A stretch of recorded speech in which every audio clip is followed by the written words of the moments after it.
নমস্কার, আমি অর্ণব। 2016 এসএসসি মামলায় একজন যোগ্য চাকরিহারা শিক্ষাকর্মী। আজকে যে জিনিসটা নিয়ে আমি বলবো, এটা আমি যতদিন ধরে বলছি তার মধ্যে সবথেকে কন্ট্রোভার্সিয়াল জিনিস হতে পারে, এবং এটা আমি আমার ব্যক্তিগত মতে বলবো। কারণ হচ্ছে, এই মামলার প্রথম থেকে, মানে চন্দ্রচূড় বাবুর বেঞ্চের থেকে একদম মামলা রায়দানের আগের দিন, রায়দানের দিন আমি ছিলাম না, বাকি তার আগের দিন অবধি প্রায় প্রতিটা হিয়ারিংয়েই আমি দিল্লিতে ছিলাম, এবং যাই হয়ে যাক হেরে গেছি মামলাটি। তো আজকে যেই জিনিসটা নিয়ে আপনাদের বলতে চাই সেটা হলো যে আমরা মামলাটা হারলাম কেন। এটা সম্পূর্ণরূপে আমি আমার মতবাদ দেবো, মানে আমার যে মতবাদ ভুল বলছি, মানে আমার যেটা মনে হয়েছে আমি সেটা বলবো। অন্য কেউ অন্য কোনোভাবে ব্যাখ্যা করতে পারে। অনেকে মনে করতে পারেন যে এটা রাজনৈতিক একটা প্রভাবের ফলে এটা হয়েছে, অনেকের মনে হতে পারে যে অন্য আরও কিছু ব্যাপার ছিল, সেগুলোকে আমি এই আলোচনার মধ্যে আনবো না। আমি শুধুমাত্র মামলার প্রেক্ষিতে আমরা কেন হেরেছি বা আমাদের কী কী করণীয় ছিল, যেটা আমাদের ভুল হয়েছে, মামলা লড়ার ক্ষেত্রে যেটা ভুল হয়েছে, যেটা আমি উপলব্ধি করেছি, সেইটুকু জিনিস নিয়েই আমি আলোচনা করবো। এর বাইরে আমার পক্ষে বলা তো সম্ভব নয়। তো দেখুন, মামলাটি আমরা হেরেছি তার প্রধান কারণ যেটা আমার মনে হয়, আমরা মানসিকভাবে একবার ধাক্কা খেয়ে হেরেছি। ধাক্কা খেয়ে মানে আমাদের মানসিকতায় একটা ভুল তৈরি হয়েছিল। যখন চন্দ্রচূড়বাবুর বেঞ্চে জাস্টিস চন্দ্রচূড় যখন আমাদেরকে স্টে অর্ডার দিয়েছিলেন, তারপরে আমরা ধরে নিয়েছিলাম আমাদের চাকরিটা থাকবে, মানে আছে। আমরা শুধু ভেবে চেয়েছিলাম যে যোগ্য অযোগ্যের একটা বিচার হয়ে যাবে, এবং মানে আলাদা হয়ে যাবে, পৃথকীকরণ হয়ে যাবে, এবং আমাদের চাকরিটা পুনর্বহাল হবে। কিন্তু আমরা এই জিনিসটা একদম ভুলেই গিয়েছিলাম, যেটা রুট কজে আমরা অলরেডি চাকরি হারিয়েছি। আমরা শুধুমাত্র সেখানে গিয়ে সেগ্রিগেশন করে চিৎকার করলে মামলাটা জিততে পারতাম না। সেটা হয়তো আমাদের ভুল হয়েছে। বিশেষ করে যতজনের আর্গুমেন্ট শুনে আমার যা মনে হয়েছে, সেটা সবথেকে বড় ভুল ছিল যে আমরা মানসিকভাবেই মামলাটাকে অন্য অ্যাঙ্গেল থেকে জিনিসটাকে বিচার করার চেষ্টা করি, সেটা সবথেকে বড়। এবার যদি যুক্তির খাতিরে আসি, তাহলে যেটা আমার মনে হয় সবথেকে বড় যে জিনিসটা হয়েছে, দেখুন 65B কিন্তু হাইকোর্ট মান্যতা দিয়েছিল। আমরা সুপ্রিম কোর্টে গিয়ে আবার সেই 65B এর পিছনেই পড়ে গিয়েছিলাম, যে 65B-কে মান্যতা দিতে হবে, 65B-কে মান্যতা দিতে হবে, সেখান থেকে সেগ্রিগেশন করতে হবে, যেটা আমার মনে হয় আমরা ভুল করেছি। সেখানে আমাদের গিয়ে হয়তো বলা উচিত ছিল সেগ্রিগেশন অলরেডি হয়ে গেছে, সেটা বলেওছে কিছু জন, কিন্তু যেটা আমরা জোর দিতে পারিনি সেটা হলো সেগ্রিগেশন অলরেডি হয়ে গেছে। অলরেডি সেগ্রিগেশন হয়ে গেছে, শুধুমাত্র অর্ডারটার মধ্যে কিছু চেঞ্জেস করা দরকার আছে, সেই জন্য আমরা সুপ্রিম কোর্টের কাছে এসেছি। সেই জায়গাটা, সেই টার্মটা হয়তো আমরা ভুল ব্যবহার করেছি। আমরা সেখানে গিয়েও সেগ্রিগেশন করতে হবে এই জিনিসটা বলেছি, কিন্তু সেগ্রিগেশন যে করা হয়ে গেছিলো, যেহেতু 65B কলকাতা হাইকোর্ট মান্যতা দিয়ে দিয়েছিল, তাই সেটার ভিত্তিতে শুধুমাত্র সেগ্রিগেশন যে করা হয়ে গেছে, যেটাকে এসএসসি বা সিবিআই ক্যারি আউট করেছে, সেটাকে শুধুমাত্র মানে সেটাকে দাঁড় করিয়ে আপনাকে রায়দান করতে হবে। নতুন করে সেগ্রিগেশনের কোনো প্রয়োজনীয়তা সেখানে ছিল না। এটা আমার মনে হয় এইটা হচ্ছে মেন কারণ। এছাড়াও ধরুন, এখন আমরা যে জিনিসগুলো নিয়ে আলোচনা করি, পরে আমি সেই জিনিসগুলো নিয়ে অন্য কোনো দিন বলবো যে আমরা কি পয়েন্ট ধরে রিভিউ পিটিশন করছি, যদিও সবগুলো তো বলতে পারবো না।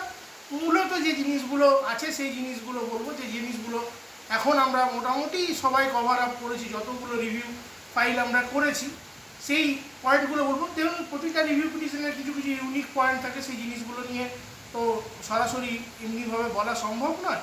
কিন্তু আমরা এখন রিভিউ ফাইলে যে পয়েন্টগুলো তুলে ধরেছি, যেমন ধরুন আর্টিকেল 21 বা SC/ST সার্ভিস প্রোটেকশন 311, এই ধরনের বিভিন্ন যে বিষয়গুলো আছে, সেই জিনিসগুলো যেগুলো আমরা তুলে ধরেছি, সেগুলো আমাদেরকে কিন্তু এই সুপ্রিম কোর্টের এই বেঞ্চে আগেই তুলে ধরা উচিত ছিল। কারণ হচ্ছে আমরা অলরেডি চাকরিটা হারিয়ে ওখানে ফাইট করতে গিয়েছিলাম। আমার মনে হয় সেখানে আমরা বিরাট বড় ভুল করেছি।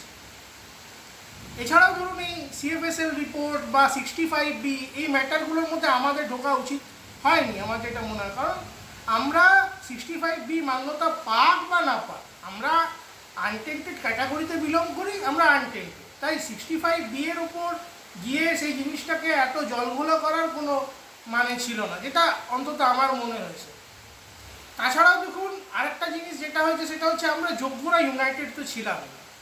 যেখানে মোটামুটি যাদেরকে অযোগ্য বলা হয়েছে তারা মোটামুটিভাবে ইউনাইটেড হয়ে গেছে। আমরা নিজেদের বিরুদ্ধে পার্সেন্টেজ ওয়াইজ লড়েছি, আমরা নিজেদের মধ্যে বিভিন্ন অন্যান্য জিনিস যেমন এই এক্সপায়ারি অফ প্যারেল, যেটাকে এখন বলা হচ্ছে যে কোনটার ক্ষেত্রে বিভিন্ন ক্ষেত্রে বিভিন্ন ক্যাটাগরি ওয়াইজ বিভিন্ন হয়ে গেছে। এখন তাদের ক্ষেত্রে কি হবে না হবে, আমাদের যেটা বলার উদ্দেশ্য ছিল, হওয়া উচিত ছিল যে আমাদের বিরুদ্ধে কোনো অভিযোগ নেই, সেক্ষেত্রে তুমি আমাকে টার্মিনেট করলে কী হবে। আমার মনে হয় যদি সেই জিনিসটাকে আমরা বেশি ফোকাস করতাম যে আমার বিরুদ্ধে কোনো অভিযোগই নয়, সেই হিসাবে তুমি কেন আমাকে মানে টার্মিনেট করছো, সেটা অবশ্য ন্যাচারাল জাস্টিসের কথা অনেকবার উঠেছিল, কিন্তু এই জিনিসটার উপর আমরা যদি সবথেকে বেশি ফোকাস করতাম তাহলে মনে হয় আমাদের আজকে এই রায়দানটা হতো না।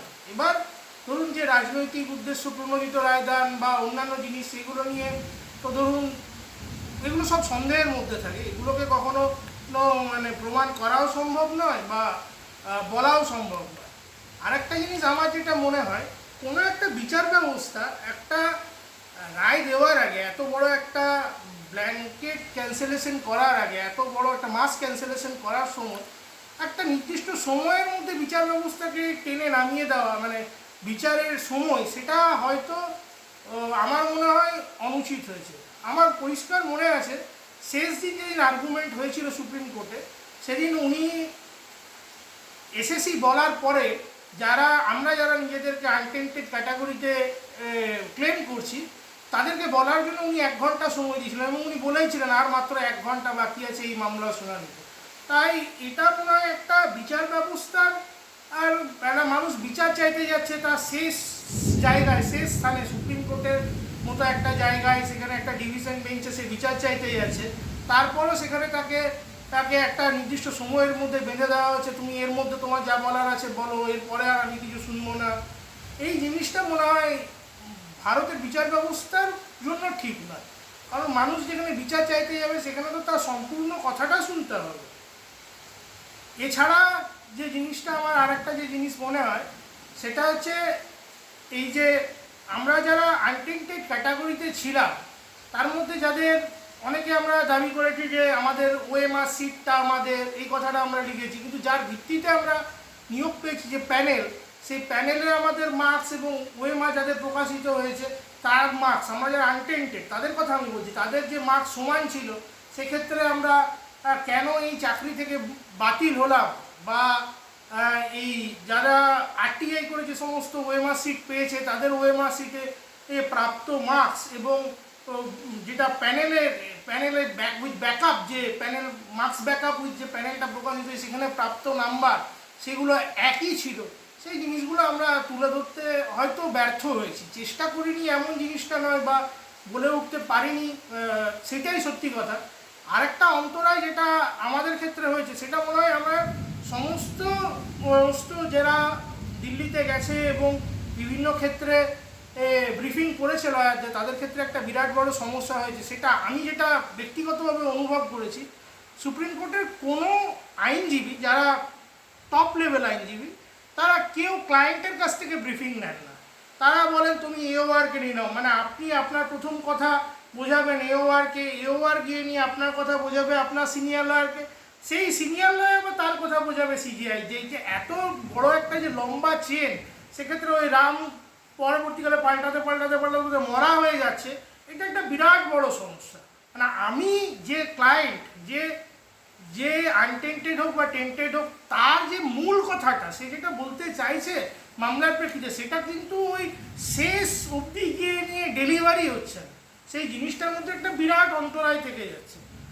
আর আমার যেটা মনে হয় আমরা মানসিকভাবে বহু আগেই একটা ভুল সিদ্ধান্ত নিয়েছিলাম।